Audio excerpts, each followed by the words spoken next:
how to accept a partner access request on Facebook.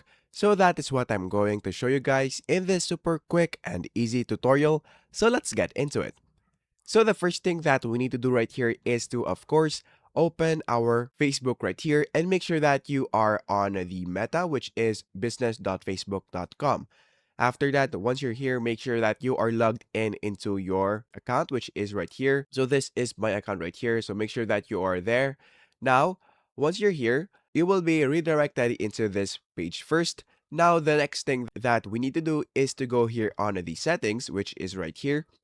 And then in this part, just go here on the partners. Now, once you're now on the partners, you will now be able to see this request from this account. It says new partner request status.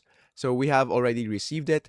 Now, if you want to respond to it, the next thing that we need to do is to click this. However, if you want to decline it, you can click this decline right here. So let's click this one right here. And then once you're now here, just click get started. And then after that, review their information, of course, their name, their business verification, and then of course, their page information.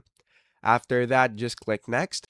And then once you're now here, just choose the asset that you want to use. So I'm going to use this one. And then for this one, of course, you will see the assign permissions. So let's say, for example, that we want them to have full control. So I'm going to activate this and then click review selection. After that, click approve request. And then let's wait for it to finish. And then as you can see, we now have approved a partnership request right here. So click done.